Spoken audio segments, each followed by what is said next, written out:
On the 6th of August 1945, a bomb unlike any other fell from the skies above Hiroshima.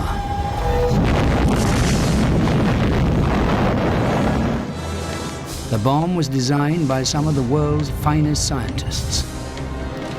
Using it was one of the most momentous political decisions ever made. Soldiers and sailors are the target.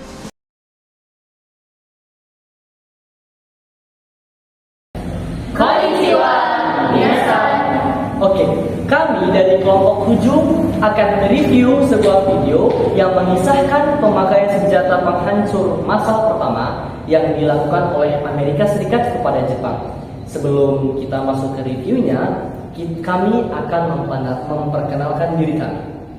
Perkenalkan, nama saya Muhammad Syahrul Purba. Saya Risa Natalia Tampulon. Saya Brenda Katrina Sulaban. Saya Sakti Laura Christine. Saya Dewi Saito Prajubuku. Saya Johannes Sendalo. Nah, jadi di sini kami akan mereview film dokumenter dari pengeboman Hiroshima. Nah, isi dari film ini mengisahkan tentang Amerika yang membuat bom selama 3 tahun sebelum pengeboman ini berlangsung, dan diuji coba untuk pertama kali itu di New Mexico. Dia dibawa Terus dia dibawa ke Jepang dan dijatuhkan di Hiroshima pada tanggal 6 Agustus 1945. Nah, jadi Hiroshima ini merupakan pusat dari militernya Jepang. Jadi bom pertama itu direncanakan untuk dijatuhkan di situ. Nah, kayak gitu. Untuk bomnya sendiri nih ya, dari video nama bomnya itu bom bedil ya, bom bedil. Jenis bomnya. Tapi namanya itu Little Boy nggak sih? Little Boy. Oh iya, jadi bom atom itu sebelum dijatuhkan di Hiroshima, mereka membawa dulu ke Pulau Tinian, yang dimana pulau itu merupakan pangkalan militer angkatan udara Amerika, yang jaraknya 6 jam dari situ ke Jepang. Dan di situ mereka juga merancang tempat lokasi menjatuhkan bom atom itu, yaitu di Hiroshima, tepatnya di jembatan yang berbentuk T. Jembatan berbentuk huruf T ya? Ya. Kalian tahu nggak ada 4 kota loh sasaran utamanya awalnya? 4 kota? Apa aja? 4 apa 3? 3 kan? 3. Hiroshima, Nagasaki, sama Kokura. Ya, Kokura. Nah, kenapa di Kokura ini nggak jadi? Seingatku ya, kenapa nggak jadi di Kokura? Karena pada saat itu di Kokura kondisi cuacanya sedang nggak memungkinkan. Jadi di Kokura pada saat itu kondisi cuacanya tidak memungkinkan untuk dijatuhkan bom, karena kayak awalnya dia bagus gitu ya awalnya. Terus juga sebelum ke Kokura bahan mereka itu udah mau habis, jadi mereka jatuhkannya ke Nagasaki, dan di Nagasaki juga nggak pas di Nagasakinya, di lembah-lembah gitu, jadi kayak salah sasaran gitu. Oh gitu ya. Jadi melalui video ini kita juga jadi tahu ya dampak sebenarnya bom atom ini dahsyat sekali juga ya ledakannya itu.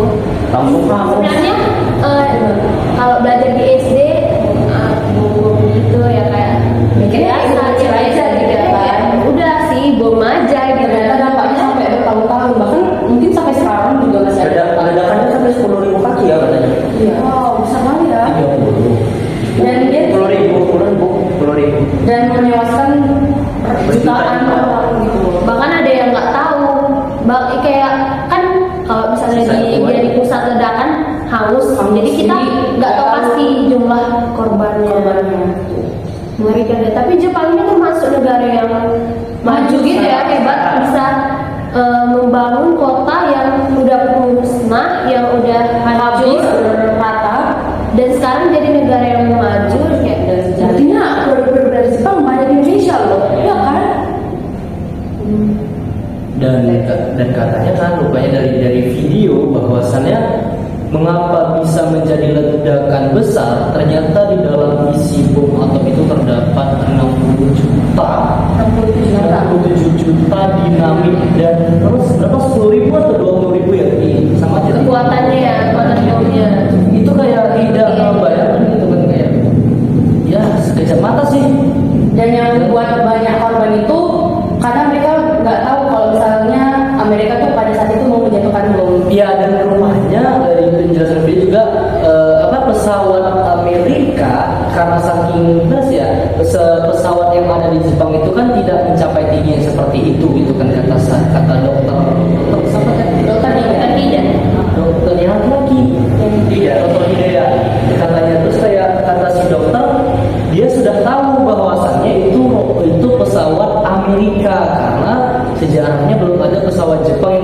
kejadian seperti itu.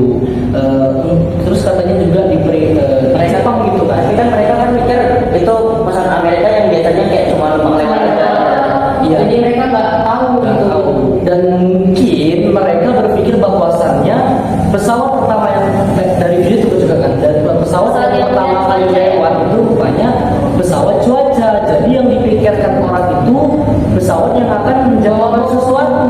Makanya setelah pesawat itu pergi, mereka keluar dan datanglah 3 pesawat yang membawa bom itu hingga dijatuhkanlah bom itu di Hiroshima tadi. Itulah makanya banyak menyebabkan korban. Tapi dengar-dengar katanya mereka tuh lebih parah dampaknya karena kena radioaktif ya gak sih? Iya. Ya. Dampak setelah bom itu jatuh itu lebih besar daripada Pada saat bomnya jatuh. Ada yang muncul penyakit baru, ada yang cacat. Kalian tahu nggak sih teori konspirasi itu kalau misalnya Amerika itu menjatuhkan bom itu kan nuklir itu yang belum pernah ada manusia yang membuat itu, yang menjatuhkan itu, sama belum pernah dicoba ke manusia. Jadi mereka itu sengaja naruh itu dan untuk melihat dampaknya sama manusia, sekaligus untuk melihat kayak mana sih dampak jauhnya dari bom ini.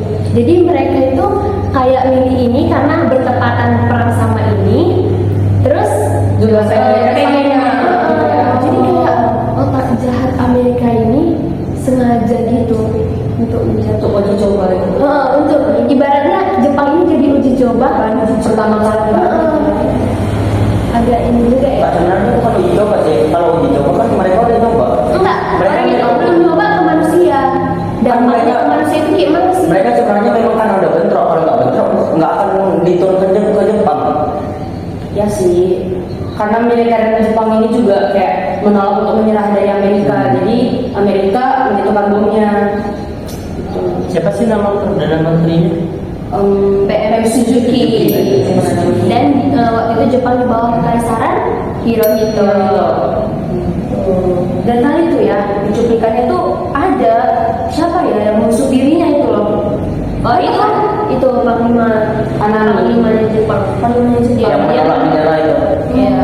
Ya dia benar kayak keras kepala banget gitu loh. Dia merasa Padahal udah diwanti-wanti sama Amerika kalau mereka tuh akan menjatuhkan dan Karena dia lah makanya banyak berjuta-juta orang mati. Iya. Dan kalau nggak salah alasan dia menusuk itu katanya untuk pertanda maaf ya kalau nggak salah.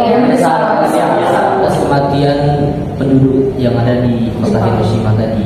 Kira-kira kalau misalnya Jepang menyerah di awal, apa yang terjadi ya? Dia kalau misalnya pasti dia kayaknya bakal berdampak ya. dan dia aman-aman aja. Dan apakah perang dunia kedua itu berlangsungnya lebih lama? Mungkin ya, karena kemarin kan mereka bilang kalau ini tuh mempersingkat waktu mereka untuk berperang selama 6 bulan katanya kan. Maksimal 6 bulan ya katanya. Jadi kalau Jepang belum menyerang, kalau Jepang menyerang saat itu, ya mungkin masih berlanjut perangnya. Tahun berapa? Kalau menyerah di awal ya nggak berlanjut lagi lah. Enggak lah. Iya sih.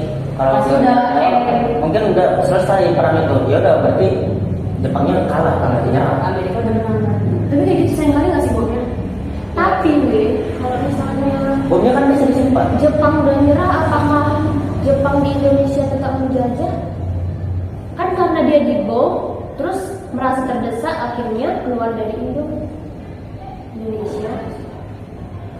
Sebenarnya ini ya dampak negatif, ada positifnya di Indonesia. Ya, kita bisa merdeka kan? Iya bisa merdeka. Tapi ya banyak dampak negatifnya bagi Jepang sih. Jelas lah kan foto mereka yang diserang. Makanya kan sungai itu diperingati nggak sih? Kalau setiap tanggal berapa gitu ada upacara yang itu loh, lampion ya. lampion. Kalau masyarakat Jepang menaruh lampion di sungai itu. Oh iya, kita dari tadi bahas kayak apa sih sebenarnya kalian tahu nggak sih bahwasannya bom itu jatuh di jam 8 pagi? Jam 8 pagi? Ya, karena di jam 8 pagi tanggal 6 Agustus 1945. Kenapa ya di jam 8? Karena di jam 8 itu penduduk atau masyarakat Jepang beraktivitas seperti biasanya. Dan masih cuacanya masih Iya, bagus. cuacanya Iya. bagus itu. Dan ketika bom itu dijatuhkan yang begitu dahsyatnya ledakan itu tadi, cerah seperti itu, siap seperti itu menjadi malam.